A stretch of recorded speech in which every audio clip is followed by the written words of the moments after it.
एक आपकी गाड़ी उठाने का मामला आया है, क्या मामला? देखिए, मुझे अभी एक्चुअली 1 घंटे पहले कुछ आरटीओ ऑफिस से लोग आए, तो उन्होंने कहा मिलने के लिए, उन्होंने मुझे स्लिप भेजी। तो मैंने कहा क्या काम है? तो बोले कि हम आपकी गाड़ी उठाने के लिए आए हैं यहाँ पे, हमें ये आदेश है। तो मैंने कहा आप हमारे कुल सचिव से बात करिए इस बारे में, क्योंकि कस्टोडियन ऑफ द यूनिवर्सिटी कुल सचिव होते हैं, सारी गाड़ियाँ उनके अधीन होती हैं।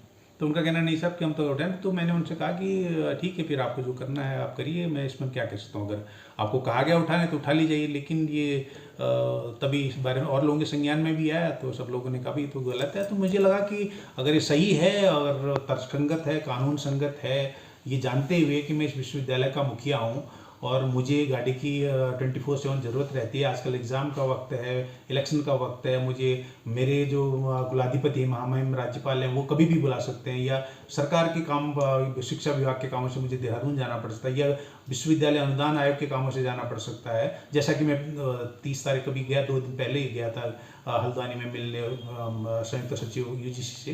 तो ऐसे कई सारे काम कुलपति के होते हैं जिनके लिए उसको वाहन की आवश्यकता होती है।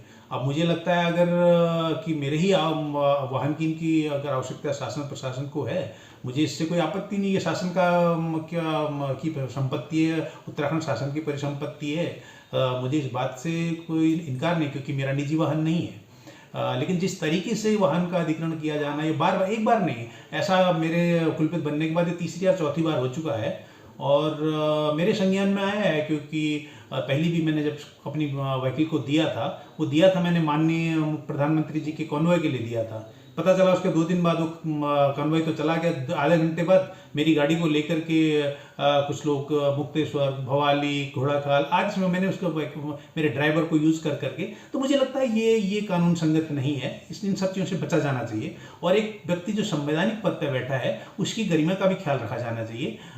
ठीक है, आवश्यकताएँ होती हैं, और जिस क्लॉज का मुझे आपने अधिग्रहण के लिए दिया है, जितना मुझे वकील तो नहीं हूँ मैं, लेकिन जितने मुझे संज्ञान है, जितना मेरा ज्ञान है, उसके हिसाब से कुछ ऐसा है कि वो जब ऐसी स्थिति उत्पन्न हो जाए, भारत पाकिस्तान या ऐसा कोई युद्ध की स्थिति उत्पन्न हो जाए, उस स्थिति में आप किसी का भी अधिग्रहण कर सकते हैं। लेकिन मुझे नहीं लगता कि ऐसी कोई स्थिति उत्पन्न हुई है कि कुलपति की गाड़ी को तुरंत अधिकृत कर लिया जाए। मुझे व्यक्तिगत रूप से इससे बहुत दुख हुआ है कि ऐसा इन सब चीज़ों से, क्योंकि शासन प्रशासन में लोग बहुत वरिष्ठ पदों पर होते हैं, उनको इन सब चीज़ों का ज्ञान होता है। हमें तो इन चीज़ों का ज़्यादा ज्ञान नहीं होता है, रूल रेगुलेशन और कानून का। मुझे लगता है कि इन चीज़ों से बचा जाना चाहिए था। अधिग्रहण की स्थिति में वैकल्पिक व्यवस्था क्या रहेगी?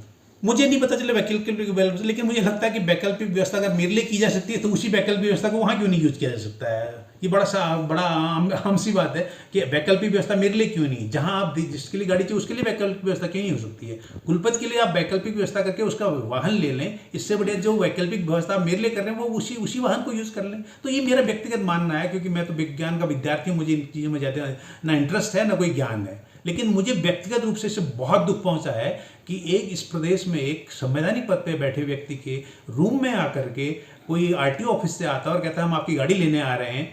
तो मुझे इस बात का बहुत दुख हुआ।